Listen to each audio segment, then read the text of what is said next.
Sneaky was an LCS icon with top-tier cosplays and hilarious soundbites.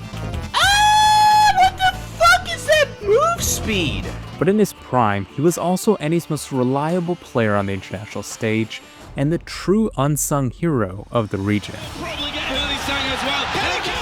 Quadra for Sneaky! Quadra kill for Sneaky! The pentakill to save the game! And in this video, I show you why. Sneaky began his LCS career back in 2013 on Cloud9 and helped form one of the most dominant teams in NA LCS history. Although it's difficult to find modern statistics, we could see that Sneaky was putting out a significant portion of his team's damage. Hold on to this turret, which means Meteos walk himself in, catches it on the backside, so much ground control! They lay down the equalizer where the flashes would have gone. Even at the Battle of Atlantic, he dismantled Fnatic's Reckless, who many consider today as the GOAT AD carry of the West. Over the 2 games, he averaged a 17 KDA on a signature-driven pocket pick, and he would continue his incredible performances domestically. During the 2014 Spring Split, Sneaky would average a league-best 7.7 for many. Doublelift had finally claimed his rightful spot as the best AD carry in North America, while Sneaky of his team's gold share. To put this in perspective, his domestic rival Doublelift would average a 4.7 KDA and 524 damage per minute, despite averaging more of his team's gold at 15 minutes. In the playoffs, Sneaky somehow got even better. Odd one stunned up, gonna keep the team safe. The odd one as a dead member of TSM special. Now locked He up. averaged a ridiculous 17 KDA and 647 damage per minute. Sneaky had become the ultimate lower resource, high impact, weak side AD carry. But unfortunately, his playstyle often did him more harm than good. For years, the AD carry position was considered as one of, if not the best player on the team. The one that does the most damage, the one with the best mechanics, that is what a player like Doublelift aspired to be. See, Doublelift was Sneaky's closest rival in the LCS throughout his career, and he was famous for his incredible mechanical outplays and laning dominance. But Sneaky was the complete opposite. He was an unselfish player playing the role of a superstar. But he was not dominant in lane, hence the meme, Sneaky in lane. So despite putting up incredible statistics, it was often high and Meteos receiving the lion's share of the resources and credit for Cloud9's success. Despite all of that, Sneaky would walk away in the end of 2014 spring, having had one of the most dominant individual seasons for an AD carry in North American history. But the following years were rough for the AD carry. Cloud9 suffered back-to-back losses in 2014 Summer Finals and 2015 Spring Finals to TSM. Sneaky would have solid individual seasons, but was unable to make a difference in their final series.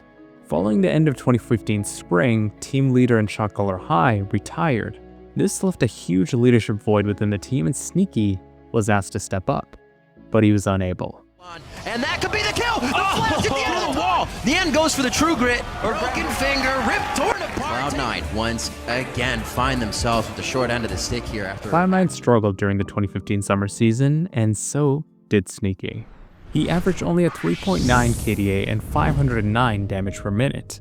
His rival Doublelift had dwarfed him in stats, and he won his first LCS championship. For many, Doublelift had finally claimed his rightful spot as the best AD carry in North America, while Sneaky was shoved by the wayside.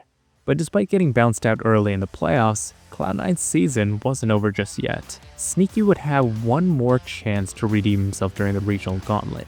Cloud9 would start all the way at the bottom of the gauntlet, and would proceed to make one of the greatest miracle runs in League of Legends history. Sneaky was on fire during this run. High's return as the team's jungler became the story, but it was Sneaky that dragged this team to Worlds. To come down the river, they're gonna get... Gravity lost track of it. Nation continues the fight. Lemon Nation's going... And he had multiple standout games on extremely difficult and mechanically intensive champions like Vayne and Draven. Up with the 2-for-1. Impacts the next one. That's a huge fight. A quadra for... Not only was Sneaky helping Cloud9 win, but he was proving his doubters wrong while doing it. Cloud9 was heading to Worlds yet again. And Worlds seemed to be smooth sailing for Sneaky and Cloud9 as they started the group stage 3-0. But then came the collapse. Pick pick up a win against Cloud9. The Nexus is going to be falling. What a stunning performance from this Garena side. Cloud9 failed to win any other games at Worlds and were bounced out of the tournament. The team's failure sparked significant changes for Cloud9 going forward, and for Sneaky's career, as we now enter the beginning of Sneaky's prime. Cloud9 added Bunny Fufu at the start of 2016, but later replaced Bunny with Hai, someone who had never played the role before on the professional stage. Sneaky would have to not only play with fewer resources compared to other AD carries, but a brand new support player. Still, Sneaky averaged almost 600 damage per minute and almost 30% of his team's damage. Although the team was unable to compete in the playoffs, Sneaky proved to be one of the most adaptable players in the league. In summer, Sneaky was once again asked to deal with support changes as Bunny Fufu stepped down to make way for Smoothie. But this was a good change. Finally, Sneaky would have a young, mechanically gifted support player on his side. And unsurprisingly, those earlier criticisms of Sneaky's laning and ability to play strong side quickly disappeared. Sneaky averaged a 6.3 KDA for the season, highest among all AD carries.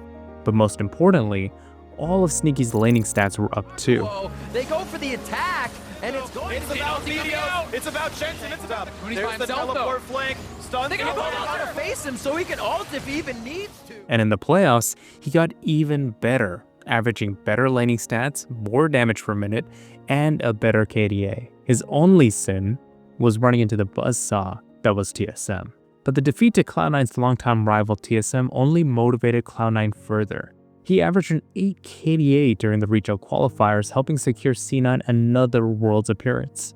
After a successful individual season and a decent group draw, C9 looked to make some noise on the international stage.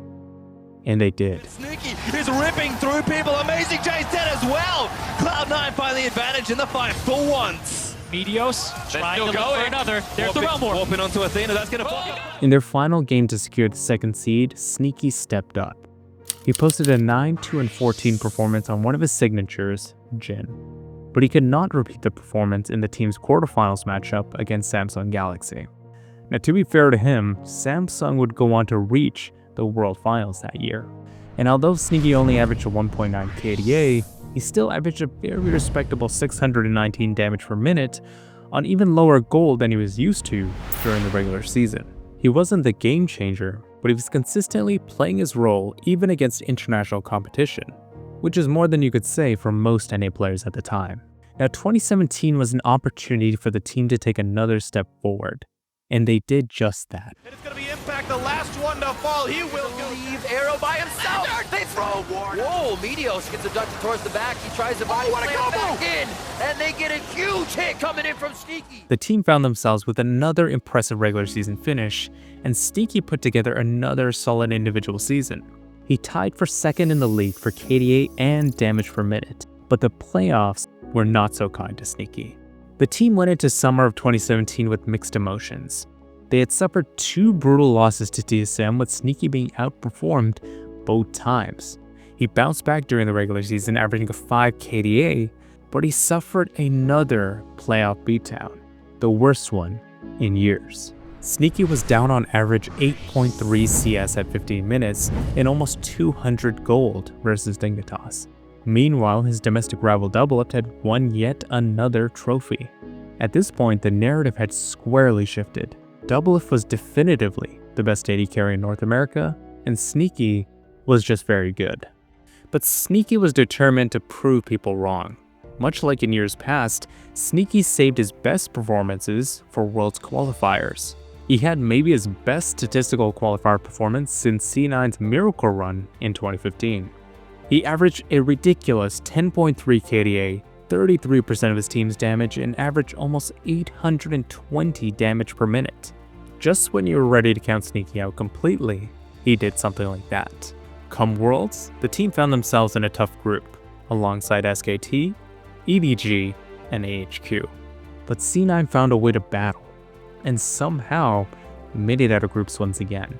This marked the second year in a row that despite losing domestically, it was Sneaky that found himself making it out of groups, while other NA teams suffered. C9 found themselves matched up against Chinese squad WE in the quarterfinals, and Cloud9, the hope of NA on the international stage, battled fiercely.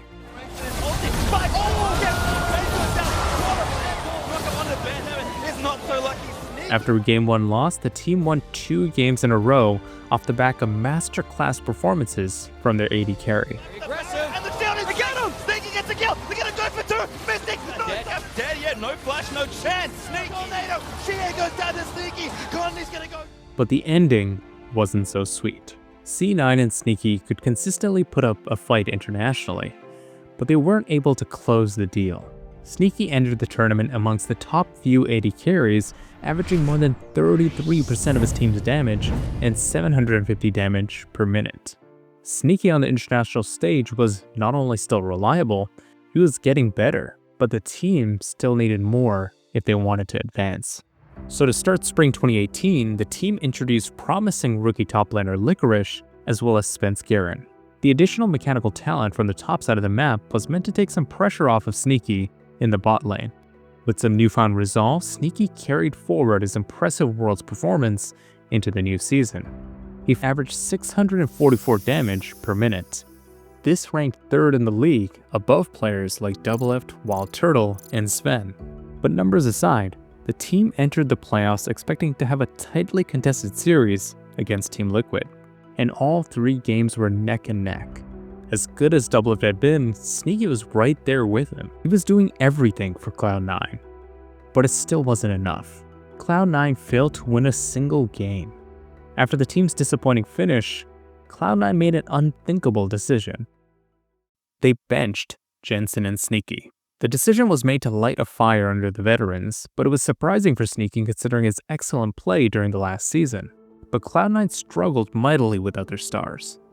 Having no choice, the coaching staff decided to reinsert Sneaky and Jensen back into the lineup.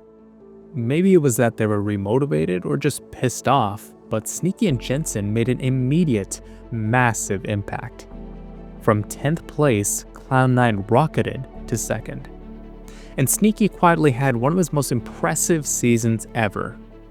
See, part of C9's roster changes included replacing Smoothie with Zeyzal. Zeyzal had his strengths, but he was arguably the weakest laning support Sneaky had ever played with. While Sneaky's main rival Doublelift went from Aframu to Yellowstar to later Core JJ, Sneaky's support partners left a lot to be desired. But that's what made this season so impressive. Despite playing with a weak support, he was still able to be his regular, consistent self on the Rift. But his regular, consistent self didn't cut it in the playoffs.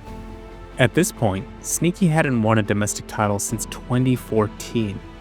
And as new AD carry talent continued to flood into the league, his abilities were taken for granted more and more. But the one thing Sneaky had over all the AD carries in the region was his ability to consistently make and perform at Worlds. Once again, it was C9 in the Worlds qualifiers, and Sneaky did it again. Pushing Jensen onto the turret! Can they knock down? Gonna get another kill! Gray's got nowhere to go! Licorice is behind them already! They arrest him, he dashes, but there is a flash and he came off! You're not allowed on this side! This one's for winners! Cloud9 3-0! Heading into the Worlds group stage, no one expected much from Cloud9. They had the reigning world champs Gen G and tournament favorites RNG in their group.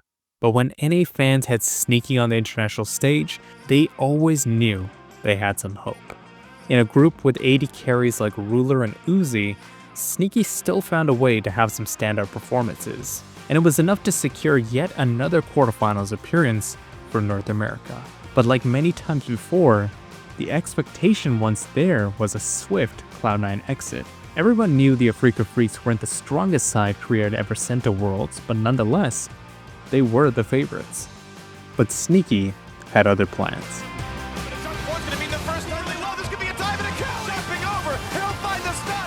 Sneaky cannot join the Siskia, the slow and a Kraven by Tushin! They're gonna find the way in though, the orange gonna come across, and the knockups are there! Is this the fight? It's 2 for 0, and the Guardianators are popped! This could well be it! Look, Cloud9 in the top 4 at Worlds! He had the series of his life against the Freaks.